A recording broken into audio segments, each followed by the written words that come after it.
Bună tuturor! Mă numesc Carina Ludu și astăzi este ziua mea. Așa că am decis să fac un video în care să împărtășesc cu dumneavoastră 30 de lecții învățate până la 30 de ani. Vizionare plăcută! Numărul 1. Am învățat că pentru orice persoană care nu ne dorește amiciția, sunt multe altele care și-ar dori să ne împrietenim și cu care poate am rezona mai bine, doar că noi avem atenția prea mult pe cei care nu ne vor și nu ne concentrăm pe cei cu care chiar am putea să avem o prietenie frumoasă. 2. Un opozant tratat frumos poate deveni un înflăcărat susținător. Adică, dacă sunt profesor și în clasă am un elev care se comportă foarte, foarte urât cu mine și este tot timpul gică contra, dacă eu mă voi purta frumos și cu blândețe cu el, e foarte posibil ca omul ăla să îmi răspundă frumos și chiar să mă îndrăgească la un moment dat. 3.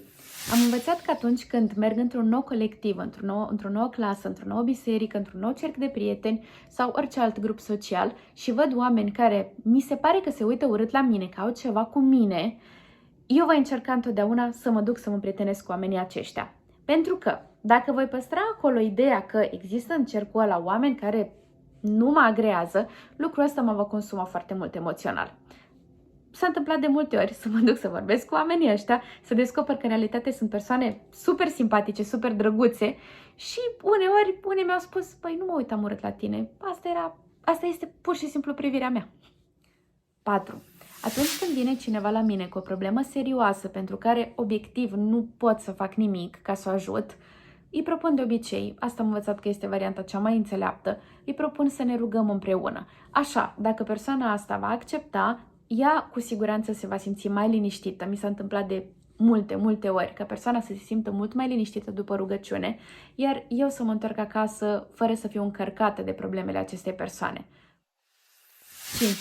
Atunci când am obiceiul să insist la oameni și obțin ceea ce am insistat să primesc, de exemplu, o favoare sau să-mi răspundă cineva la o întrebare la care nu-și dorește să-mi răspundă, nu ar trebui să mă bucur așa de mult pentru că, ce putere mare, incredibil am avut eu ca să obțin ceea ce mi-am dorit.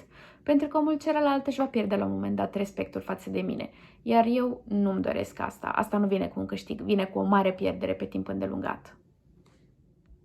6. Am văzut că atunci când îmi vine ispita, și câteodată îmi vine ispita aceasta, să cred atunci când am succese, vai ce bună sunt, vai ce bine mi-a ieșit, nu știu, cu tare lucru sau cu tare lucru, este foarte important, dar foarte important să conștientizez că aș putea pica oricând de acolo și că ar fi bine atunci când am ispita asta, când vine pur și simplu gândul acesta de departe, să-i cer lui Dumnezeu să mă smerească. Pentru că e mai bine să ne fie frică de succese decât de eșecuri. În eșecuri îl avem pe Dumnezeu aproape. În momentul, în schimb, în care avem succese, suntem sub o ispită absurdă. 7. Continui ideea de dinainte. În realitate, este extrem de important să citesc din Biblie zilnic pentru a avea un filtru curat. Adică, atâta timp cât voi citi din Biblie, voi găsi acolo un tipar de gândire. Iar când voi găsi în mintea mea un gând care nu aparține acelui tipar, care este un gând străin, între ghilimele, atunci îmi va fi mult mai ușor să-i spun lui Dumnezeu, aoleu, Doamne, ia-mi gândul ăsta, nu este de la tine, fă să dispară, fă să plece din mintea mea. 8.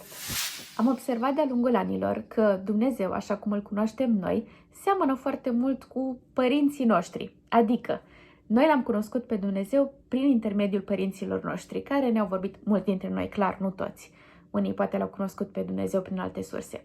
Dar dacă părinții noștri au fost, de exemplu, foarte duri, e posibil ca și noi să-L vedem pe Dumnezeu mai dur. Dacă am avut o mamă foarte grijulie, e foarte posibil ca Dumnezeul meu să fie unul foarte grijuliu și foarte atent, care mă cocoloșește foarte mult. E posibil, clar, nu e pentru toți la fel. Dar lucrul ăsta nu se aplică doar la lucrurile frumoase, ci și la defecte.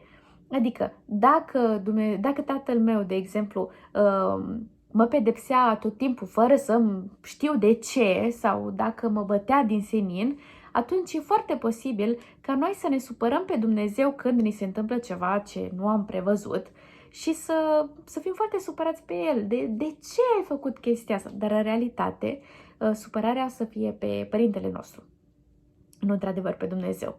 Așa că am înțeles că e foarte, foarte important să citim cu mare, mare atenție și cât se poate de obiectiv, fără ochelari, adică fără filtrul nostru uman de subiectivism, să citim Biblia și să încercăm să înțelegem cum este Dumnezeu într-adevăr, în realitate.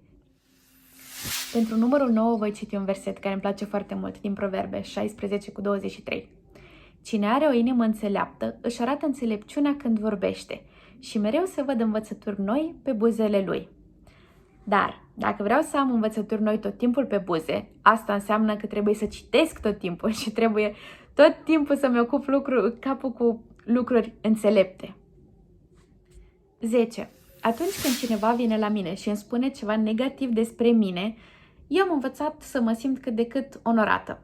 Adică depinde și de cum îmi vine să-mi spună lucrurile, dar de obicei, chiar dacă îmi spune lucrurile în mod urât, am învățat că, măi, e bine că mi l-a spus și nu m-a disprețuit în liniște. Pentru că dacă m-ar fi disprețuit în liniște și poate mi-ar fi zâmbit, poate fals, poate ar fi explodat într-un alt moment, lucrurile nu ar fi fost ok. Dar totuși a avut încrederea să vină să-mi spună ce crede despre mine și asta îmi dă mie posibilitatea să schimb ceva în atitudinea față de persoana respectivă și să-i fac și lui sau ei un bine. Pentru că atunci când avem gânduri negative față de cineva, de obicei ne consumăm.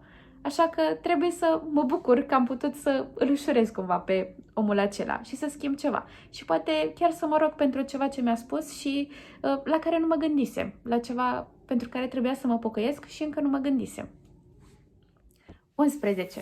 Dumnezeu ne-a lăsat multă, multă libertate, așa că și noi suntem chemați să facem la fel. Atunci când cineva de lângă noi ia decizii, cineva care ne este drag, ia decizii care nu ne plac, e important să-i lăsăm această libertate și să nu ne supărăm pe persoana respectivă că a ales ceea ce nu ne-ar fi plăcut nouă. Și chiar și atunci când cineva ne cere un sfat, dar nu îl urmează, e important să-i lăsăm libertatea, să nu urmeze acel sfat. Nu este absolut nicio problemă. Nu înseamnă că ne-a refuzat pe noi sau că ne-a refuzat dorința noastră de a oferi ajutor, ci pur și simplu e important să îi lăsăm libertatea omului aceluia. Exact cum ne-ar plăcea și nouă să fim liberi. Și pentru noi este important să fim liberi, să facem greșelile noastre, să luăm deciziile noastre incorecte și avem nevoie de oameni care să fie lângă noi, indiferent de orice s-ar întâmpla. Să ne asigure că sunt acolo, indiferent de deciziile noastre greșite. Așa că hai să le oferim și noi celorlalți lucrul acesta. 12. Nimeni nu mi este dator cu absolut nimic, nici părinții, nici prietenii. Dacă o prietenă decide să nu își petreacă un anumit timp cu mine, ci preferă să stea cu o altă prietenă, asta este.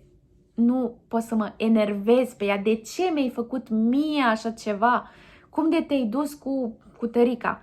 Ci pur și simplu pot să întreb persoana asta. Măi, m-a durut că tu ai ales așa, dar cum de ai ales așa? Asta pot să fac, pot să-mi spun sentimentele, dar nu pot să am pretenția ca celălalt să facă ceea ce mi-aș fi dorit eu. Mai ales că de multe ori omul nici nu știe ce-mi trece mie prin cap, ce așteptări am eu. Pentru că dacă nu comunic așteptările, atunci e normal că să existe niște neînțelegeri. Așa că pot să-mi exprim emoțiile, dar nu pot să pretind nimic de la nimeni. 13. Am învățat că orice persoană, oricât ar fi de sus în ierarhia socială, oricâte titluri de studiu ar avea, oricât succes și bani ar avea, are un suflet foarte sensibil. Deci oricât ar părea oamenii atât de reci, atât de detașați de orice se întâmplă în jurul lor, au un suflet foarte ușor de rănit. Așa că este foarte important să le vorbim frumos, să le cerem frumos lucruri și să nu credem că vreau să te dau pe tine acolo jos de unde te-ai cocoțat. Nu există ideea asta. Fiecare poate să fie rănit, chiar dacă nu ne arată. Că de multe ori oamenii sunt foarte răniți și mi s-a întâmplat să rănesc mulți oameni pe care îi credeam foarte sus și după aia să aflu că rănile pe care le-am provocat au fost adânci. Și mi-a părut rău. Mi-am cerut iertare. Dar o rană făcută nu se poate repara tot timpul. 14. Urmăresc mai multe pagini pe Instagram, pe Facebook, chiar pe YouTube am văzut mai multe canale care încurajează oamenii să lucreze, să aibă un program foarte strict de muncă și să se concentreze, nu știu, 6 luni de zile pe un proiect, să dispară din orice altceva, viață socială, să se concentreze pe aia și când se vor întoarce la viața reală, atunci vor fi oameni de succes. Mi se pare o idee interesantă, poate pentru unii chiar funcționează, dar eu m-am dat seama de un lucru. În ultimul an de facultate, când eram la muzică și am avut 2 licențe de scris, am renunțat la viața socială. Aveam multe cursuri, aveam chiar și un modul psihopedagogic de făcut. Lucrurile cu prietenul din vremea aia nu mergeau foarte bine. Am zis, am renunțat la tot ce însemna viața socială și m-am concentrat 10 luni de zile cât a fost anul școlar, m-am concentrat doar pe scrisul licențelor, pe cursuri, pe examene și pe toate lucrurile pe care le aveam acolo.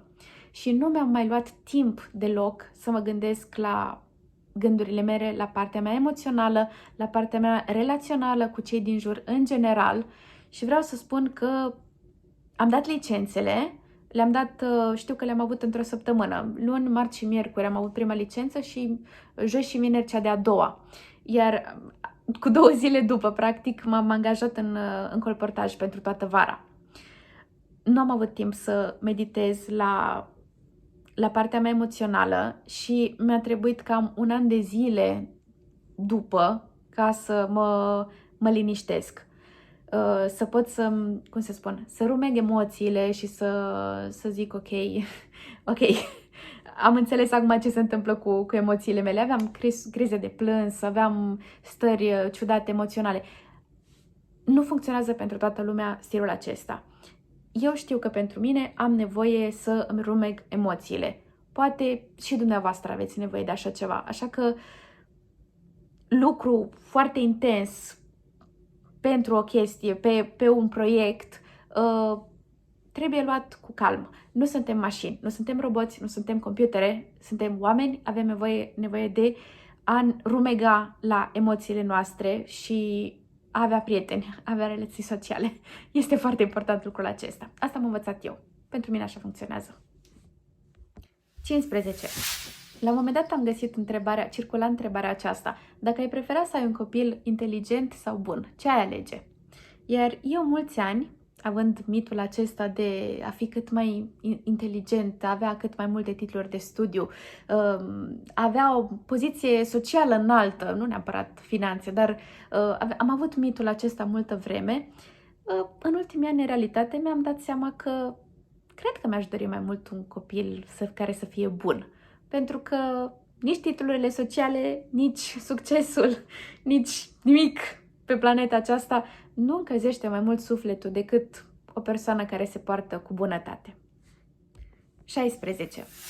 Atunci când intrăm într-o discuție în contradictoriu, pentru a ne arăta poziția, să arătăm că avem dreptate, cel mai mult vom avea de pierdut. Din mai multe puncte de vedere. Unul la mână. Nu vom reuși să înțelegem punctul de vedere al celuilalt, care poate era un punct bine pus la punct și poate am fi avut de învățat, dar noi am mers acolo ca să câștigăm, ca să cucerim o cetate, nu ne interesează ce au ceilalți de oferit și chiar și în ochii celuilalt sau ai celorlalți, pentru că de obicei în discuțiile în contradictoriu se ridică vocea și există spectatori.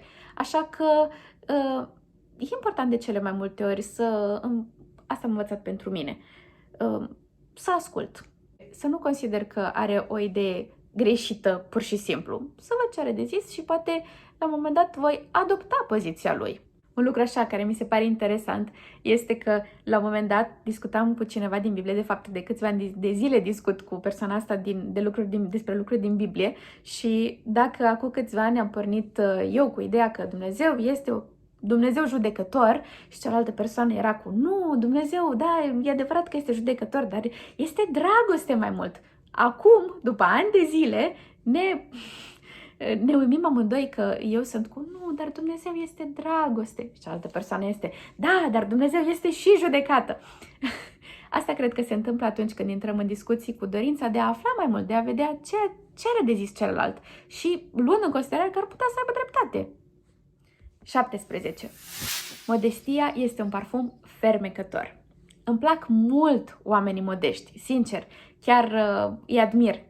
Nu mă aflu printre ei momentan, sau cel puțin încerc să mă aflu și eu pe lângă ei, printre ei, dar atunci când mi iese ceva bine, îmi vine tot timpul să spun prietenilor: hei, uitați ce am reușit să fac, hei, uitați ce... Nu știu în realitate dacă asta este laudă pe bune sau dacă este dorința de a povesti, de a te bucura cu alții, de a împărtăși bucurile. Cred că este o linie foarte subtilă între cele două. Neștiind exact în care parte a liniei mă aflu, de obicei am învățat să-i cer lui Dumnezeu: Doamne, smerește-mă, să nu cred niciodată că am reușit prin propriile mele puteri să fac ceva, ci că ai fost Tu acolo și Tu m-ai ajutat. Mi-ai dat talente, mi-ai dat oameni care să fie acolo și să dea o mână de ajutor, dar Tu ai fost. Și e nevoie ca eu să mă micșorez și Tu să crești. Așa cum spunea Ioan Botezătorul. 18. Atunci când dau o sugestie cuiva, e foarte important să o dau cu mult tact și cu multă bunătate și înainte să ofer totuși o sugestie, este foarte important să îl ascult foarte mult pe celălalt. Nu să aud 2-3 cuvinte și să mă gândesc deja: haha, bun, știu deja despre ce este vorba pentru că am citit o relatare despre așa ceva, așa că hai să-i trătesc acolo o sugestie. Sau am pățit și eu aceeași chestie ca tine, așa că hai să-ți spun ce am făcut eu. Din păcate mi se întâmplă de mai multe ori să fac lucrul acesta, dar am învățat cât de cât să zic: hei, calmează-te, hai să vedem ce are de spus omul. Și cred că este important ca să ascultăm omul și să-i punem întrebări eventual. De ce crezi că s-a întâmplat lucrul acesta? Cum aș putea să te ajut? Cum crezi că ar putea merge lucrurile altfel? Crezi că se poate schimba ceva? Și atunci omul de multe ori își găsește soluțiile singur. Și e mai bine să-și găsească soluțiile singur decât să oferim noi soluții și după aia să fim incriminați că, vai, că din cauza ta am făcut decizia greșită. Și mai e un lucru de spus despre sugestii, am învățat și asta cu greu și nu mi iese tot timpul. Să dau sugestii doar dacă îmi sunt cerute. Este un lucru... Am observat cel puțin că fetele acceptă mult mai ușor sugestii, în timp ce băieții și bărbații, în general, nu neapărat. E un lucru de ținut minte și trebuie să mai lucrez la asta. 19. Am învățat că atunci când sunt în fața unui public, fie că e vorba de o clasă de elevi sau de studenți, fie că e vorba de un cor pe care trebuie să-l dirigez sau o biserică în fața căruia trebuie să predic sau să cânt, este foarte important ca gândul meu principal să nu fie: vai, sper să nu mă fac de rușine cu oamenii ăștia. Pentru că atâta timp cât mă concentrez pe mine, nu voi reuși să transmit foarte mult celorlalți. În schimb, eu am învățat că lucrul cel mai important de făcut este să mă gândesc: sunt aici pentru a le oferi oamenilor acestora un cadou frumos. Dacă le voi preda o lecție, atunci să fie o lecție superbă, super interesantă, să le transmit ceva. Dacă voi avea o predică în fața oamenilor acestora, atunci voi încerca să le transmit, să mă rog foarte mult: Doamne, transmite prin mine, știu că eu sunt păcătoasă, știu că fac multe lucruri care nu sunt ok, dar te rog, lucrează Tu prin mine să ajungă la oamenii aceștia ceea ce vrei Tu să le oferi. Ajută-mă să fiu cel prin care Tu poți să le oferi un cadou acestor oameni. Deci am înțeles că asta este atitudinea cea mai eficientă, pentru mine cel puțin. Și un alt lucru care funcționează când sunt în fața unui public, am văzut că este cel de a repera câțiva oameni care îmi zâmbesc sau care simt cu ceea ce... al căror fețe răspund la ceea ce ofer eu. Dacă spun ceva extrem de trist și fac o față foarte tristă, pentru că așa funcționează lucrurile, și ei îmi răspund la expresia mea. Dacă zâmbesc foarte mult, și ei îmi zâmbesc. Așa că în timpul orice aș face în față, mă uit mai des la oamenii aceștia și mă simt mult mai încurajată să continui. Pentru că văd că oamenii ăștia merg cu mine. Indiferent dacă ceilalți se uită urât la mine, dorm, stau pe telefon, se plictisesc și orice altceva ar fi. 20. Nu este în regulă să judecăm oamenii, în general, să nu judecăm nu este ok, dar în mod special să-i judecăm după momente izolate din viața lor. De exemplu, dau un exemplu din viața mea. Eu postez foarte mult pe Facebook, lucruri chiar foarte spirituale, de multe ori, și mă gândesc că cine citește postările crede că sunt o fată, nu știu, foarte spirituală sau așa. Sunt, așa este, dar sunt un om și am greșelile mele, am căderile mele. Foarte recent am avut o discuție, trebuia să fac o repetiție, mi-a fost cerut să cânt un solo la un congres și vorbisem cu băiatul de la tehnic să repetăm puțin înainte, pentru ca să văd și eu cum se aude cu microfoanele, dacă trebuie să punem instrumentalul mai încet sau mai tare. Și băiatul ăsta, fix înainte de să înceapă biserica, pentru că repetiția era înainte de biserică, fix înainte să înceapă biserica, și-a găsit de făcut altceva. Și m-am înfuriat. Hei, cum poți să-ți găsești acum de făcut altceva? Nu puteai să faci după program? E lucrul cel mai important de făcut acum, repetiția. Nu pentru mine, dar pentru ca să iasă frumos programul. Și mi-am dat seama atunci că am reacționat destul de vehement cu băiatul acesta. Mi-am dat seama că dacă cineva m-ar fi văzut doar în acel moment ar fi pus așa fata care scrie totuși postări spirituale și uite ce urât reacționează, cred că ar fi putut să mă judece foarte urât. Și asta mi s-a întâmplat și mie de multe ori să fac cu oamenii, să îi judec după momente izolate, dar nu este ok, nu e ok. Eventual, ce am văzut că este cel mai înțelept de făcut cu oamenii pe care îi vedem cel mai des, este să vedem care sunt inclinațiile lor. Și oamenii biblici, chiar oamenii cei mai spirituali și cei mai apropiați de Dumnezeu au avut greșelile lor. Dar tendințele lor generale, inclinațiile lor au fost înspre Dumnezeu. Creștinul nu este un om rău cu momente accidentale de bunătate, ci este un om care încearcă tot timpul să-L urmeze pe Isus și accidental mai păcătuiește. Se întâmplă. Și recent am auzit o relatare adevărată, o experiență cutremurătoare de o familie foarte frumoasă. Bărbatul era o persoană văzută moral la servici, deși toți colegii lui furau din ceea ce cărau. Căra benzină, dacă nu greșesc. În fine, combustibil pentru mașini. Omul ăsta era recunoscut că niciodată nu făcuse așa ceva. Dar la un moment dat s-a întâmplat o ceartă cu soția într-o seară și a ucis-o. Omul a ajuns în închisoare și tot se întreba cum am putut eu să-mi ucid nevasta, cum am putut să fac așa ceva, cum am putut. Din păcate se întâmplă lucruri urâte chiar despre oamenii cei mai credincioși pe care îi cunoaștem. Din păcate există mici momente de nebunie. Se întâmplă.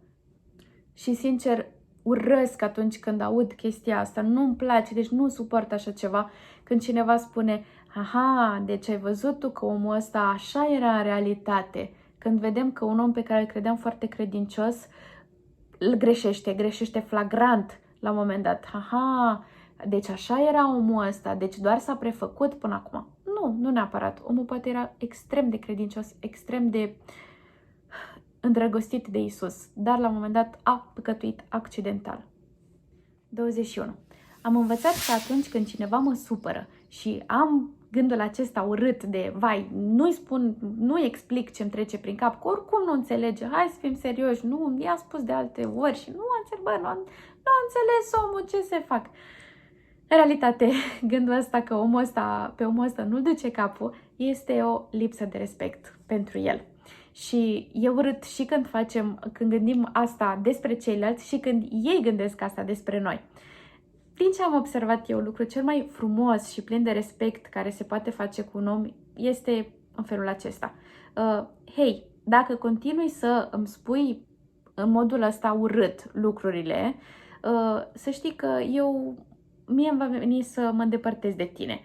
Dacă, în schimb, vrei să continuăm să fim prieteni, te rog frumos să îmi vorbești cu un ton mai calm.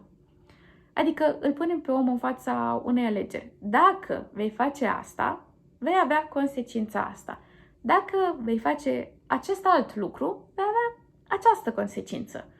Adică să spunem omului, să-l ghidăm, să-i arătăm cam care sunt consecințele acțiunilor lui în continuare. Nu pur și simplu să plecăm, nu să gândim rău despre el, ci să avem respect, să-i dăm o posibilitate de alegere. Poate cu unii va funcționa, poate cu alții nu. Dar cred că este o variantă foarte înțeleaptă pentru a avea o comunicare cât mai eficientă. 22. Atunci când folosim darurile și talanții noștri pentru slujirea în biserică și pentru slujirea semenilor, atunci ne vom bucura foarte, foarte mult. Și această bucurie de a folosi darul nostru pentru Dumnezeu și pentru oameni se va răsfrânge pe celelalte aspecte ale vieții noastre. De exemplu, dacă darul meu este să mă ocup de copii în biserică, voi face lucrul ăsta cu bucurie, voi avea satisfacții intrinsecă, nu trebuie să vină la cineva la mine și să spună hei, n-ai mai făcut un program de mult cu copiii, hai fă și tu ceva. Ci pur și simplu mă voi gândi asta și în timpul meu liber, poate nu voi putea dormi nopțile gândindu-mă la ok, ce să mai fac cu copiii ăștia, ce cântecele să mai învățăm, ce zioare să mai facem. În fine, lucruri de astea. Și lucrul acesta, bucuria aceasta se va vedea, de exemplu, în viața de zi cu zi. Voi fi un creștin mult mai bucuros pentru că mă simt util, pentru că fac lucrul pentru care am fost creat, să spunem așa. Voi fi bucuroasă la jobul meu din fiecare zi, voi fi satisfăcută, bucuroasă în familie la mine, cu copiii mei și cam așa funcționează lucrurile. Dar dacă, în schimb, nu folosesc darurile pe care mi le-a dat Dumnezeu, pentru că mi-aș dori să ocup o poziție anume în biserică, dar care nu corespunde neapărat darurilor mele, atunci voi fi tot timpul cam nesatisfăcut și trist. Cam despre asta este vorba. Și mă doare un pic sufletul când aud că există lupte de putere în biserică.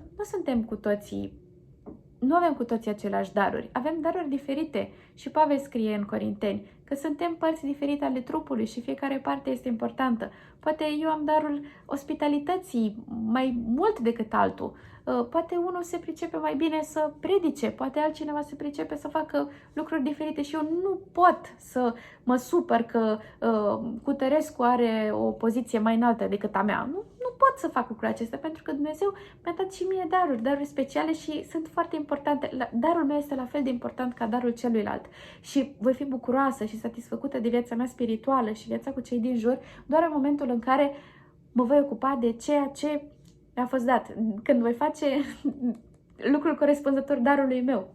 Și de multe ori cred totuși că noi nu ne cunoaștem darurile. Așa că e important să facem teste, de exemplu, de daruri. Există un test lung, există și în română, de daruri. Să întrebăm pe ceilalți, hei, la ce crezi că mă pricep eu? Și eventual de încercat mai multe lucruri. Vedem, hai să încerc departamentul ăsta. Mă pricep, îmi place, mă satisface, mă bucură. Și în modul acesta, descoperind darurile noastre, vom fi mult mai satisfăcuți în viața noastră de zi cu zi. 23. Un lucru care m-a frământat foarte, foarte mult de-a lungul timpului a fost ideea asta. Măi, da, Dumnezeu mă iartă chiar dacă păcătuiesc în continuu și greșesc în continuu, chiar dacă am dependențe, chiar serios, după fiecare dată când păcătuiesc mă iartă, dar cum poate să fac așa ceva? Dar mi-e rușine mie, dar nu mă mai duc la el să mai cer iertare. Destul de recent am înțeles, în schimb, că chiar dacă am un păcat în care cad mai des decât altele și primul gând ar fi nu mă mai înfățișez în fața lui Dumnezeu că mi-este rușine, gândul ăsta trebuie să dispară. Și primul lucru pe care îl fac imediat după ce păcătuiesc, să mă duc la Dumnezeu și să-i spun, te rog frumos, iartă-mă. Îmi pare rău că te-am rănit, îmi pare rău, dar am venit la tine, te rog frumos să mă ierți. Pentru că dacă cumva nu fac lucrul acesta, voi avea o conștiință murdară. Și dacă voi avea o conștiință, asta mi se întâmplă mie. Dacă voi avea conștiința murdară, cel puțin o perioadă, poate câteva ore sau câteva zile sau chiar câteva săptămâni, voi avea o stare de sufletească foarte apăsată și nu voi fi ok. Nu voi fi ok cu mine și nu voi fi ok cu ceilalți. În schimb, dacă eu mă duc la Dumnezeu și spun, te rog frumos să mă ierți acum pentru că am greșit și îmi pare rău, imediat după ce s-a întâmplat lucrul acesta, relația cu Dumnezeu a mea se îmbunătățește foarte, foarte mult. Și sunt convinsă că Dumnezeu mă iubește atât de mult încât orice păcat aș face, mă iartă. Dar a promis lucrul acesta, că El va face ca orice păcat al nostru roșu ca cărmuzul să devină alb ca zăpada. Așa că nu trebuie să-mi fie frică și chiar îi mulțumesc lui Dumnezeu că a găsit modul să mă ajute să înțeleg lucrul ăsta, că mă iubește și mă acceptă orice păcat aș fi făcut și să mă duc cât mai repede la El ca să nu mai am zile și săptămâni urâte și apăsate. Îi place să petreacă timp cu noi. Hai să fim serioși. E un tătic căruia îi place foarte mult să petreacă timp cu noi. 24. Deși mulți ani am crezut că relațiile de simplă amiciție apropiată, foarte apropiată de o fată și un băiat sunt funcționale și pot fi ținute pe un timp îndelungat, în realitate mi-am dat seama că nu este așa și că cu băieții totuși, eu ca fată, e mai bine să păstrez o anumită limită, pentru că emoțiile nu știi niciodată unde merg și de cine se atașează. Așa că mai bine o oarecare răceală, nu răceală la modul ăla de refuz, de barieră, gen nu, hei, stai departe, ci pur și simplu să avem niște limite politicoase. E important să avem așa ceva pentru a ne proteja sufletul și a proteja și sufletul celuilalt. 25. Mi se spune adesea că trebuie să fim foarte atenți la oamenii cu care ne înconjurăm. Dacă vor fi oameni de succes, atunci și noi vom fi oameni de succes. Dacă vor fi oameni care își pierd vremea, atunci și noi vom fi așa. Sunt de acord în mare parte. E foarte important să ne înconjurăm de oameni cu aceleași valori ca ale noastre. Totuși, aș avea ceva de zis. Am înțeles acum câțiva ani că există oameni de la care noi putem să ne inspirăm, să ne fie mentori, să-i privim cu mare wow, și există și oameni pe care putem noi să-i ajutăm și putem să ne simțim foarte bine cu ei și putem să ne bucurăm de prezența lor și de compania lor. Asta nu înseamnă doar că oferim, ci și primim ceva de la ei, pentru că ei pot să ne aprecieze, pot să ne mulțumească și putem chiar pur și simplu privindu-i, chiar dacă inițial ne gândeam, n-are ce să-mi ofere omul ăsta, putem să fim încurajați de oamenii ăștia.